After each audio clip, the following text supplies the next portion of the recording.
My name is Deborah Monica. I'll be your moderator for today. For some of us, yes, you've heard me before. I am a counselor, I am a coach, and I'm a spiritual guide. And what I do in all these things is listening. So I usually introduce myself as a compassionate listener. And that's what I'll be doing today, just listening in to your chats and being able to, finding ways to on how I can respond appropriately. Tonight or this evening, we have the privilege of having Kibunja Maryam sharing with us. I met her for the very first time today, and we've just had interesting conversations. And I think in just getting to know her, I think one of the things that came out so strongly is her passion for community engagement and mobilization. She describes herself as a mobilizer, and she does that effortlessly. But to this evening, she's not going to do much more of the mobilizing. She'll be talking to us about something that she's also passionate about, and that's it. She's passionate about creating awareness around child abuse. And tonight, Maryam will be talking to us about how family violence affects the kind of effects that family violence has on children. And so, karibu sana, Maryam. You can take over from there.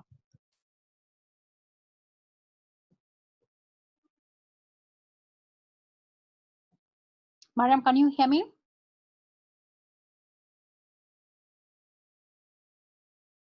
Hello, Maryam. Helen, can you hear me? Hello. Yes, I can hear you now. Okay. Can you hear me? Okay. Yes, I can hear you, Maryam. Good evening, everyone. Good evening. Yes, I'll repeat my name again. I know Debbie has talked about. My name is Maryam Kibunja, and currently I'm a student doing my master's in marriage and family therapy.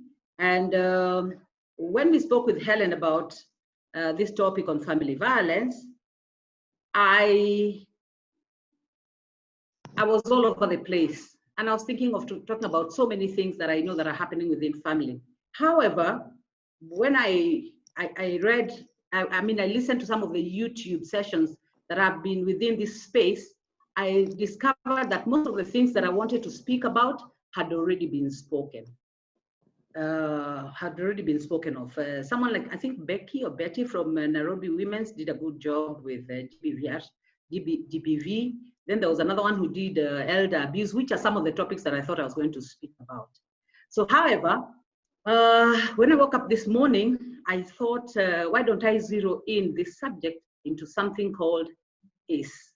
ACE is Adverse Childhood Experience.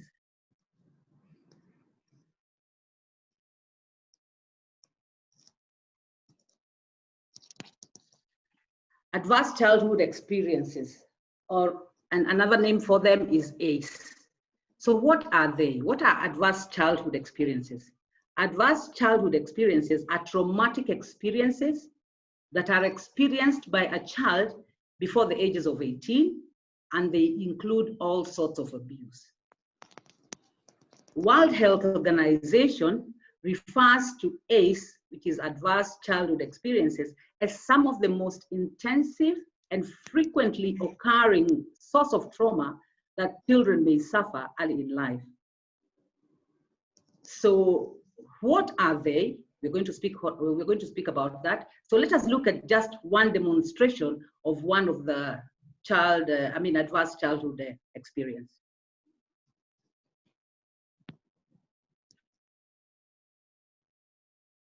Accusing me of that. What are you accusing me of? What did you say to my face? What are you talking about?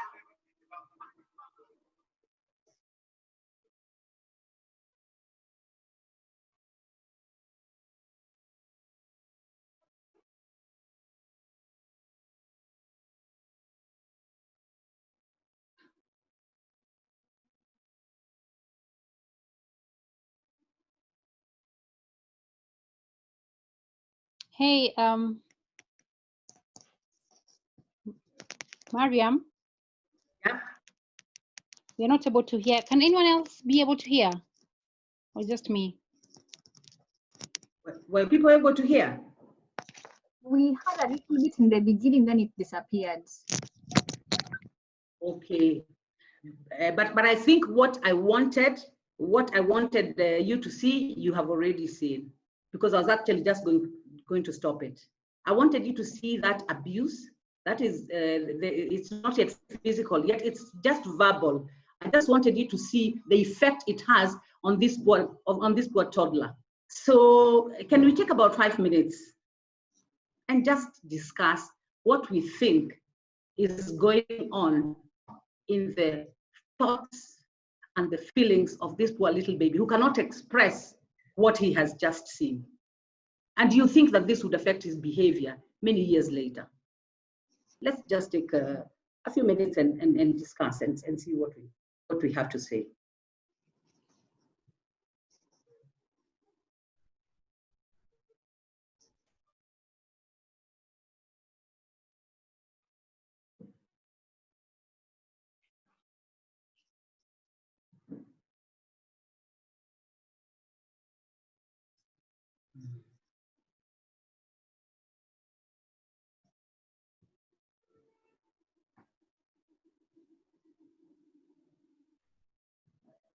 So the question that we are pondering on as well, you can even come into the chat and just talk about it.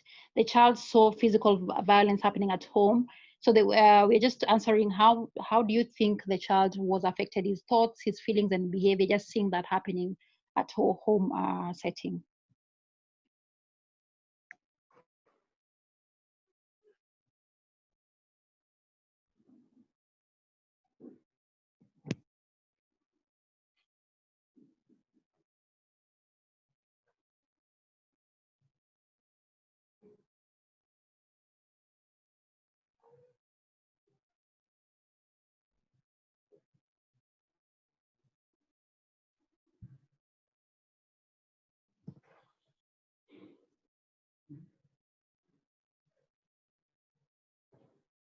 Thank you, Sylvia.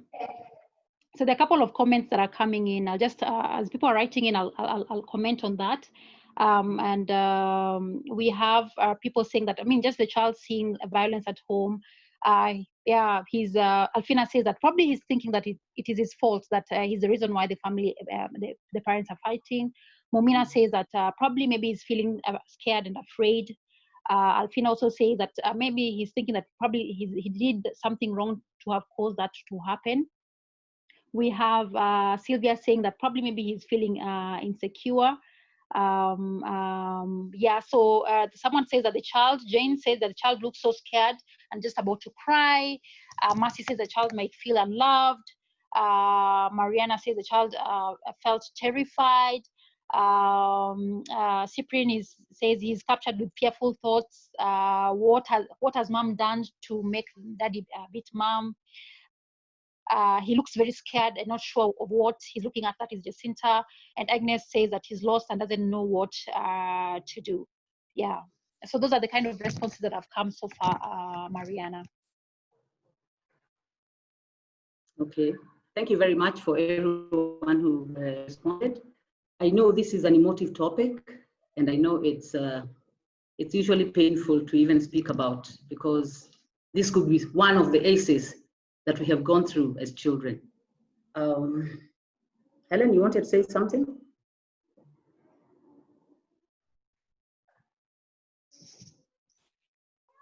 Hi, Maryam. No, I don't.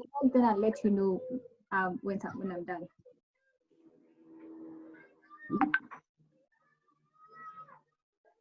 Come again, Helen. I didn't hear. Oh, It's okay. You can continue. And proceed. We proceed, eh? Yes. Okay.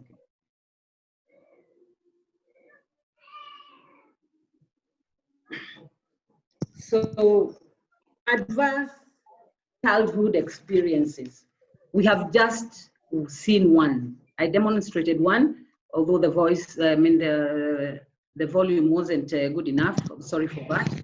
But that's just one of the aces that a child can go through within a family setting. So what is domestic violence? What happens to a child who witnessed domestic violence? Domestic violence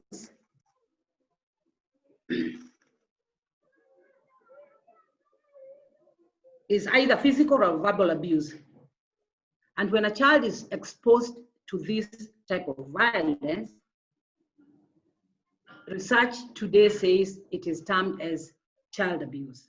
Once the child is exposed to this violence, you've already abused the child psychologically and emotionally, and it becomes child abuse. When a parent, now the psychological and emotional abuse, when a parent experiences psychological and emotional abuse, they are sad. And most of the times, they're sad most of the times. And you deny your child a version of yourself that is their right. Every child, and I repeat this, every child deserves a happy parent. Sexual abuse, I don't know what to say about this one, but this is the highest form of violation, highest form of individual injustice.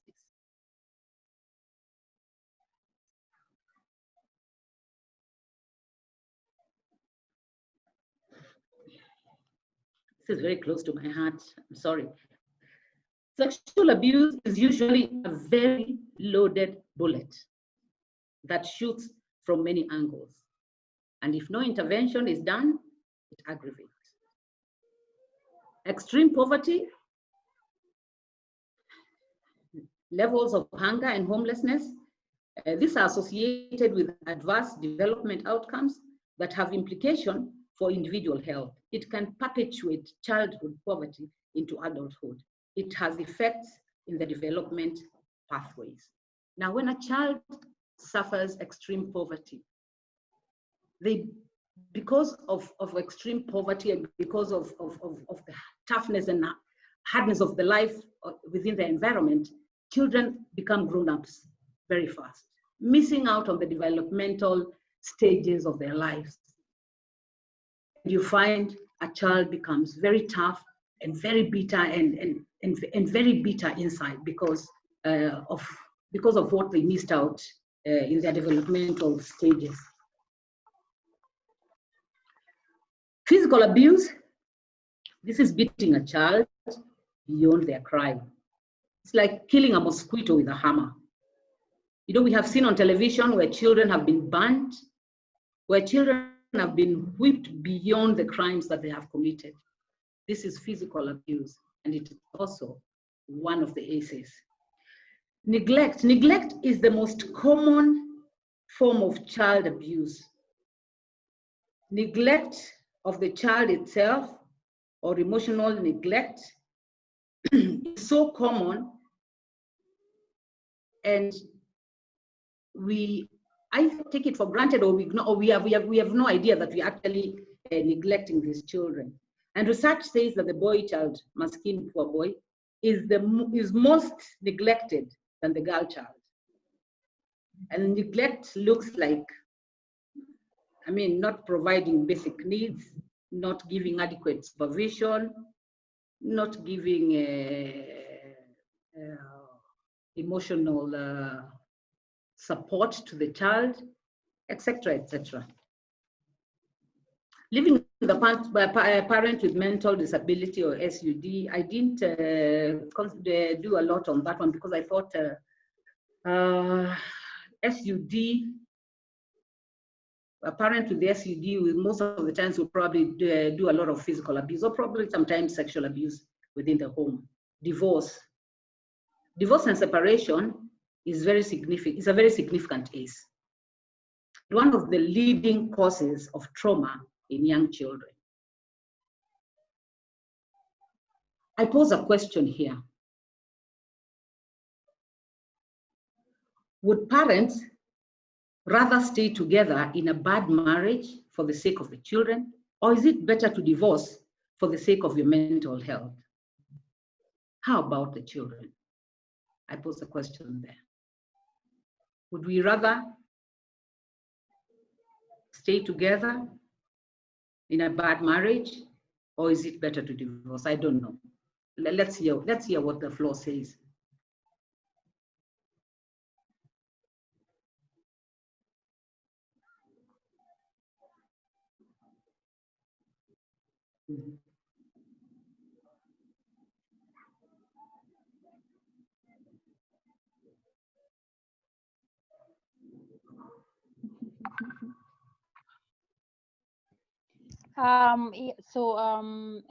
Remember, you can raise up your hand and share towards the question that has been asked, or you can write your comments on text.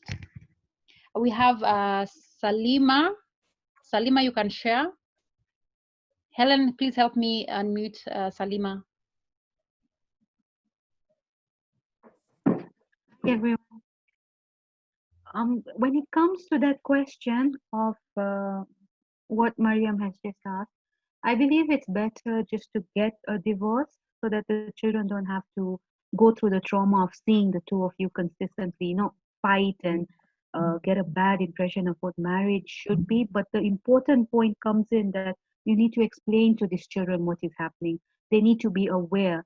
And the two of you, husband and wife, need to continue to work together for the child, even if you cannot live together and be happy together. But when it comes to situations for the child, you need to be able to be there, both of you. So even as you divorce, you are divorcing, but you're not divorcing your children. That's Thank you so much, Salima, for just responding to that. I think we have, let me just confirm, we have, Alfina says, the question is, what are you modeling to the children? Are you telling your daughter it's okay to be abused, and telling your son it's okay to abuse a woman? And so, so that's a question to ask yourself for people who choose to stay. And say that it depends on the gravity of the crisis within the family. Both sides are possible. Back to you, Mariana. Maryam. Thank you, everyone. Thank you all for responding. And no answer is wrong. Let's look at another question. I'm just thinking loudly now. What ACEs do you see taking place in the midst of COVID-19? ACEs is what ACEs do you see taking place in the midst of COVID-19? What adverse children experiences do you see taking place in the midst of COVID-19?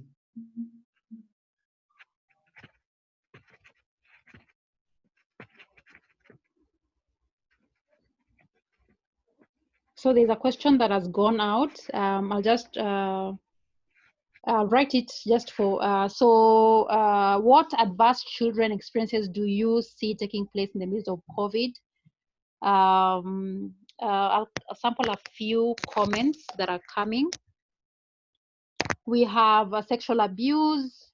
Someone says there's sexual abuse, domestic violence, hunger, and poverty. We have Frank is mostly responding to the other question of about divorce. He says that it depends on your culture. Separation is more likely. Someone says that they can't hear me. Can you guys hear me? Yeah, I can hear you. Someone says incest. Someone says FGM, teen pregnancy, eviction, exposure to gender-based violence. There's defilement, there's incest, that all these things are happening right now during COVID. So, so then Salima says that all children are at risk of all the ACEs. So she says that it's not just one, but all children are at risk of all of them. Yes, so back to you. Before I continue, Debbie, I would like to say, I'd like to say this to the parents in the room.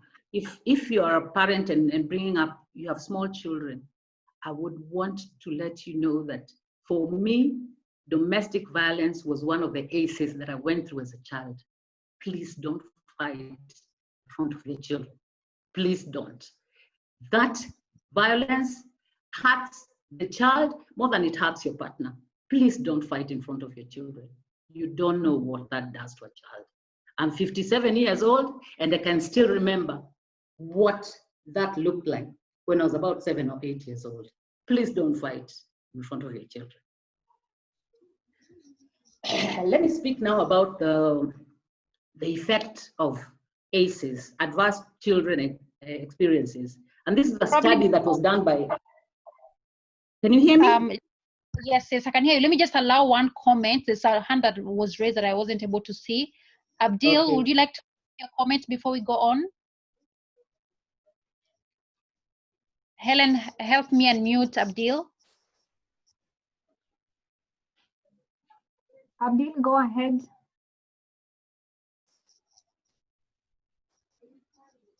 Okay, I think maybe it was an accident. It was an accident. Okay, Okay. okay, go on. So now I want to speak about the effects of the ACEs on the children. This is a study that was done by a pediatrician called Dr. Nadine Burke. As she was going through her internship, she was posted in a hospital, I think in California, and kept seeing many children who came into the doctor's room, and they were all diagnosed with ADHD. But as she did her tests and her assessments, she couldn't get ADHD. So she decided to do something, to do a different test. And while she was trying to come up with what kind of test she would, one of the partners who is the other doctor, brought her a research paper that had been done by two people, and this is now what I want to say, by two organizations, and this is what I want to tell you. So the study initially was done by CDC and Kaiser Permanente, which are big research giants in the US in the 90s, on the 10 leading causes of death in the US. What they discovered was that exposure to ACEs significantly increased risk in 7 out of 10 of the leading causes of death. ACEs in high dosage affects brain development, affects the immune system, affects the hormonal system, and the way the DNA is read and transcribed. What does it mean, ACEs in high dosage? ACEs in high dosage is what, I think her name is Sadila, so one of the ladies who has just said that our children are vulnerable to all the ACEs that I had given, and ACEs could even be more than that. So when ACEs are in high dosage is when you record more than 4, 5, 6, 7 ACEs in an assessment. So exposure to ACEs causes triple the risk of heart diseases and lung cancer, and a 20-year difference in life expectancy. 20-year difference in life expectancy. The higher the ACEs, the worse the outcomes. So for a person with an ACE score of 4 or more, their risk of depression was 4 times more than a person with an ACE score of 0.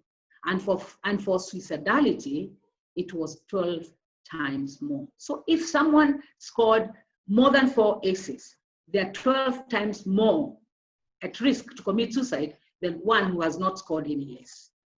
So ACEs inhibits the prefrontal cortex, which is necessary for impulse control and executive function, a critical area for learning. When MRIs are done, they show that measurable differences in the amygdala, the brain's fear and response center. This makes those exposed to be more likely to develop high-risk behavior. ACEs also affect the fight and flight system stress hormones, such as adrenaline, cortisol, and children are sensitive to the repeated exposure. I'll give an example. I'll give an example here of a lion. You know, when you meet a lion and whatever, I mean, let's say you're walking and a lion is in front of you. The first feeling that you get is either you fight the lion or you run away. That's the fight, the flight and the fight mode. Can you imagine these children who are exposed to these advanced experiences? These children have the fight and flight mode 24/7. It's like living with that lion that you have just bumped into in the house. So these children live with this lion 24/7. So you can imagine the mental torture that these children go through.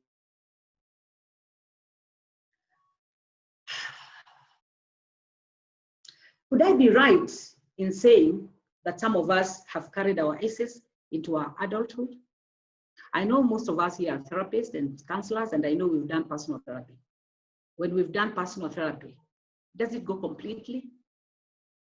Does it? Does it? It's a question. As we deal with that one, I also would want us to deal with what ACEs can you identify in your own life experiences? I don't want a show of hands. I don't want you to say which one. Just write on your note, either 2 ACEs, 3 ACEs, 1 ACE, or 0 ACE if you're very fortunate. In the words of Dr. Robert Bloch, former president of the American Academy of Pediatrics, he said, adverse childhood experiences are the single greatest unaddressed health threat facing the nation that day, the nation today. So can we speak a little bit about some of the ACEs that we've carried? And I don't want you to tell me. I just want you to articulate, to digest, and recognize if there are any ACEs that you've carried with you. Have you carried them into your marriages? Have you carried them into the relationships that you have? Have you carried them into your work environment? Where have you carried these ACEs to? Where have we carried these ACEs to? Are we still carrying them? Do they still affect us? And if they do, are we passing them over to our children? Do we continue the cycle? Those are some of the questions that I would like you to ponder as parents. Is this a conversation that you think should start? And if it should, what platform? Let's just share as we go on.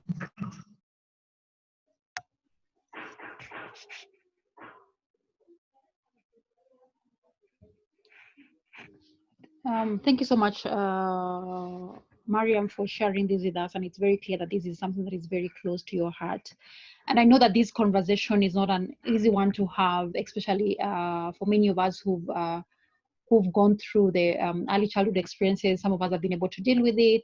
Some of us have triggers, or maybe having triggers that are happening at the moment. So just to acknowledge that we are all in different spaces, and it may be hard for some, it may be new for some. And for those who are willing to share, yes, you can share your stories. For those who are able to reflect, yes, you can reflect on this. And so this session today will be more of, yes, we are having conversations, but also giving us time to reflect on it. Because as Maryam said, it's a personal journey for different ones of us, yeah.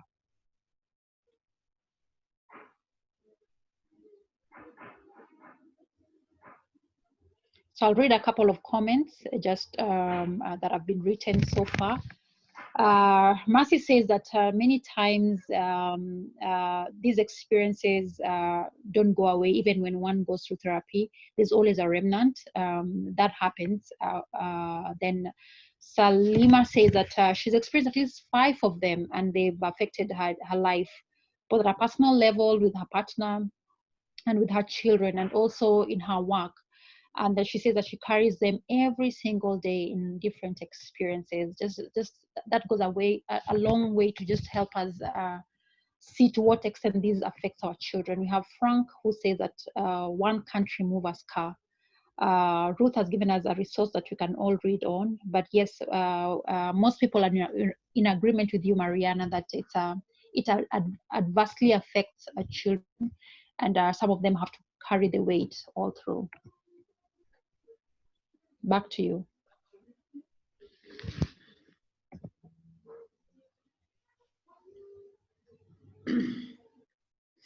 Nadine, we have Dolphin. Before you continue, I want to just a minute. Let me allow Dolphin to share. Dolphin, would you like to share an experience?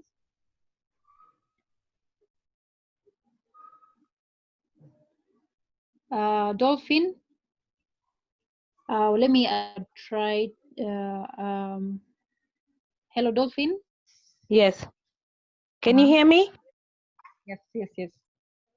You can hear me now? Yes, yes, I can. I'll talk from a personal point of view. I am some of what I carried into my adult life from my childhood traumas is that because my dad used to fight my mom a lot. By the time I was getting into my own marriage, I was a very combative, always on the defensive person, because I could see my mom. I used to feel my mom was weak, that she needed to stand up to my dad, because she was even, you know, the high flyer. And I couldn't understand why she just couldn't stand up to him. So for me, I grew up with that of I have to stand up to anyone coming at me, and more so my husband. And I carried that into my life, into my adult life. Yeah. Thank you so much for being vulnerable with us, Dolphin. Just goes around to say that even as you're listening in, many of us have been affected, and I appreciate the fact that you had the boldness and courage, Dolphin, to share with us your story. Thank you so much, Dolphin. Anyone else who would want to share, feel free to raise up your hand. I'll give you time to do that. But right now, I'll take it back to you, Maryam.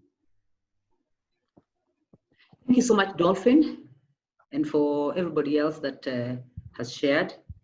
As I said before, I know this is an emotive topic. It's a very painful topic. Every time I feel that I have healed, and because I've spoken about this for so long, so I feel like but every time I speak about this, I remember my mother being beaten, blood gushing out of her head because her hair has been pulled. And I thought that going to a boarding school, because I went to a boarding school at the age of 13, I thought that I'm now free. I will not be witnessing this. I was a firstborn.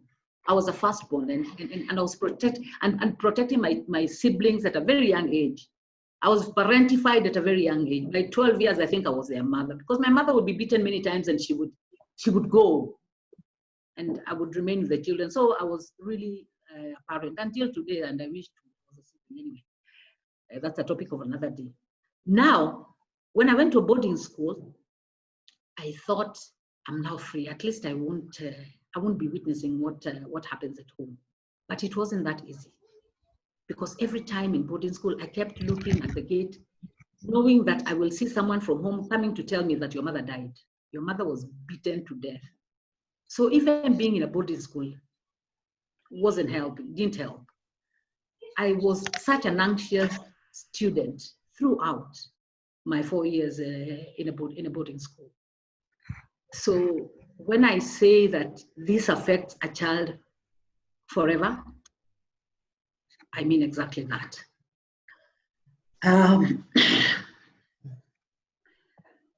Nadine finishes her, I want to finish like Nadine, and she says that this is beatable and this is treatable. And I want to ask the therapists in the room, how do they think we can beat this? And how do they think we can treat this? Please, let's share. Let's just share and encourage each other and inspire each other. Gracie. Okay, there's a question that has gone out. I know that I've muted. If there's anyone who wants to respond verbally, it's okay. You can raise up your hand, and I'll see you. But then the question is for those of us who've been able to deal with children who've been affected in one or another with one of the early childhood experiences or more. How have you been able to navigate that journey with a child? What have you done that have helped you work. How has that been for you? Like, I mean, if you're having experiences that you can share with us, that would be great. So I'll just go back to the chat. And I know that Waruguru has mentioned that therapy does, what therapy does is that it allows us to cope with the disease, but they do not go away. Any therapists in the house who would like to share with us their experience? You can raise up your hand and just share.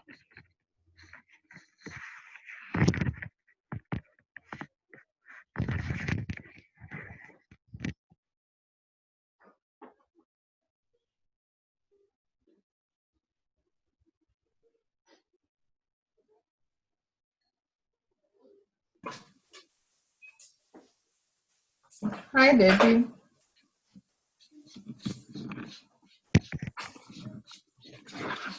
So probably I'll share. Hello. If someone wants to, let me just check again. Please just raise up your hand. Anyone wants to share, just raise up your hand. Is there anyone wants to speak on it? I have Rosie. Rosie, you can go ahead and speak. Rosie.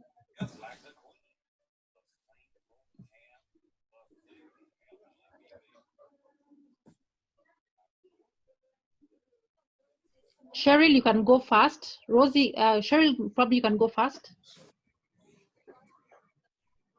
Good evening. Good evening. My name is Cheryl. Thank you, Sana, Maryam, for the insightful presentation. The question that I had Debbie asking was how children have been able to navigate through the essays in their lives and if therapy actually does work. Therapy works. I want to believe that therapy works, and I can talk through experience.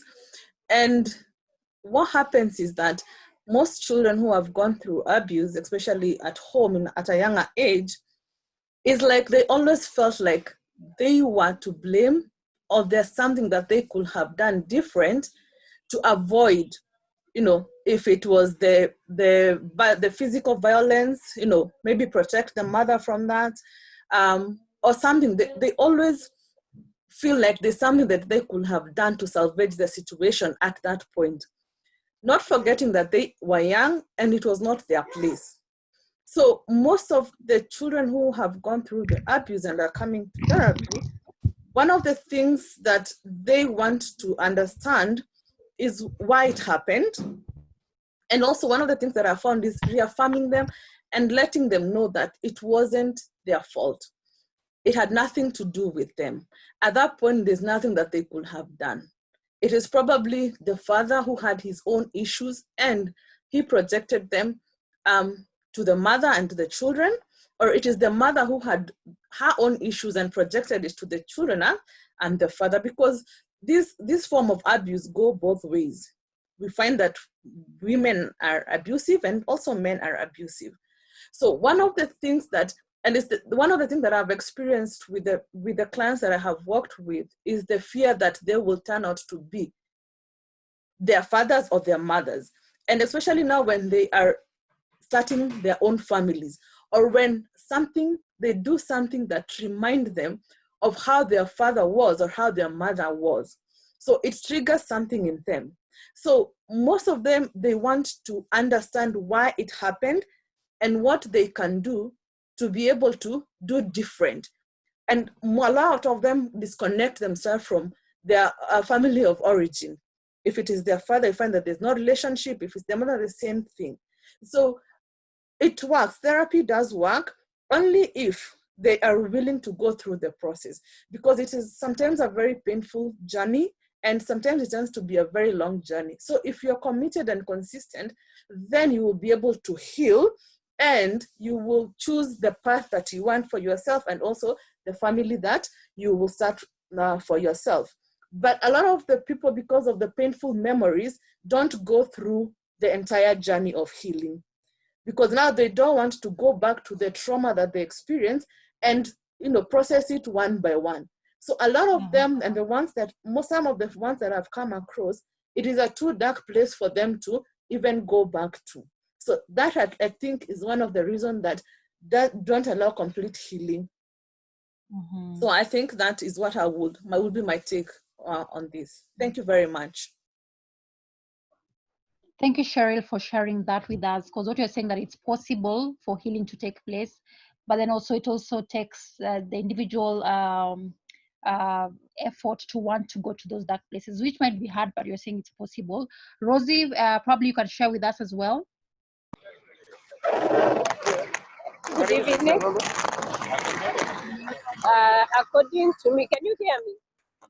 Yes, we can. According to the experience that I have seen, all I've experienced is that when it is there, just like the other person said, it is possible, but it requires the person to go through the therapist up to the end. And because it's not always possible to change the environment, because there are times you will try to engage the parents who are the cause of the problem, because if it's something that has affected the child psychologically, like the child is hallucinating and all that. If the awareness is not created, then the child is not in a position to change the environment, so he will continue with the hallucination. But once they are helped to understand that it's not their fault, and there isn't much that they can do to change the environment, with the awareness, they are able to cope. So, okay, I will say slightly better compared to when they don't have the awareness and they are only blaming themselves. Two, when with the experience, when one is helped, when still young, it is better and it results better than when one is helped when they are old. I think the scars are too deep for them to deal with. That's what I have to say. Thank you. Okay.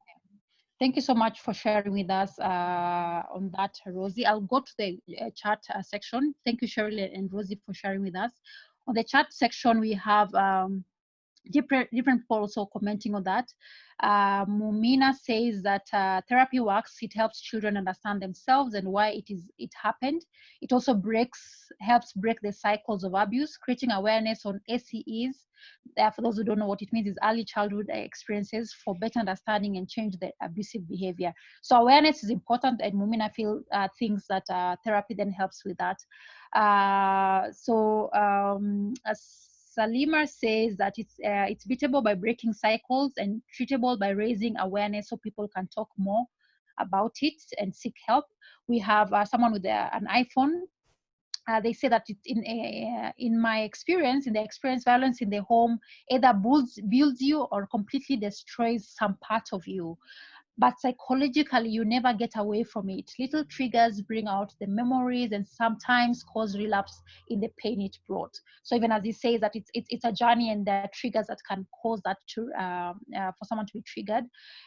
Someone says that therapy works with acceptance of what occurred in your life. So there's need for someone to accept and just work through whatever it is that happened. Abdil says that therapy indeed works. Mumina says therapy helps in healing our childhood trauma and empower individuals to grow. He says that he can talk from his own experiences, which has helped him.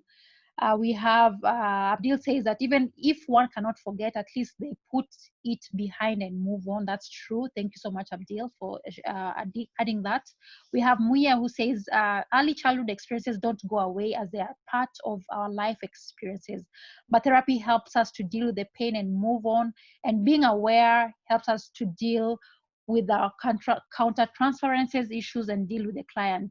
And someone is asking, what is ACE in full? It's early childhood experiences. And as we started our conversation today, Mariana started off by sharing with us what are the childhood experiences. When you just Google that name, you'll see the early childhood experiences. And the notes are also available for anyone who would want. Yes, so what I hear coming around in our conversation today, Maryam, is that people need to be helped to craft these stories and to weave them in their own stories. As in, yes, they went through their childhood experiences, but then how do they weave these stories in their lives and accept them and accept those parts of them that are wounded and bring them into healing and therapy. Back to you with the conversation, Maryam.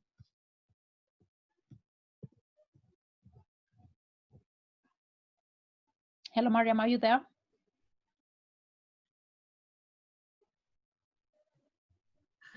Thank you, everyone, for sharing. Thank you, thank you, thank you. When I was doing this presentation, I wasn't sure how people will react to it because, as I said earlier, I know this is a topic that is emotive and it's a painful topic. And thank you for all the responses that have been given by the therapists in the room. It is not a personal fit. I know therapy is not a personal fit. It is a personal journey. And once you do it intentionally, I think it works. If I have not broken down completely in this conversation, I think but therapy works. Therapy works. Mm-hmm. The only thing I wanted to add is when you're saying it's treatable and it's beatable, the only thing that I have in my head and in my mind is thinking that, especially in young parents, I think parents need to be educated also on ACEs. They need to be to sit down, have that conversation, so that we can break the cycles along the way. I know we are all a work in progress. With intentional conversations, I think we can make this place into a better world. Mm-hmm. If any of you knows Maya Angelou, remember Maya Angelou was raped, I think, at the age of 8, and I think when she identified the rapist, I think he died. He was killed, and she became mute. She didn't speak for 5 years because she felt that her voice had killed that man. So she didn't speak for 5 years. And that's how children act out. And even as we see children acting out sex on going viral on our WhatsApp messages, I would want us sometimes to sit down and just pray for those children and sympathize, because sometimes they might not be acting out because they're exposed to pornography, which is child abuse, by the way, also. Sometimes they're acting out because they're being sexually molested and they have no language to express their feelings. So that's how they will show you what's happening to them. So sometimes when you see this, let's reach out to them without condemning them and find out first, are these children being molested, or are they just being what do you call it, curious, or are they just thinking that this is just a play? And with that, I finish my presentation. I thank you all. I thank each and every one of you who came, for taking time out to come and listen to me. And you were all such an awesome crowd. Thank you so much. Thank you so much, Maryam. Before you, I just want to add a couple of comments that have come up.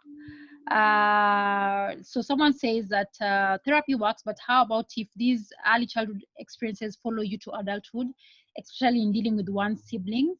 That's a question. Ruth says that that her first time to join Zoom meeting, and it was very informative.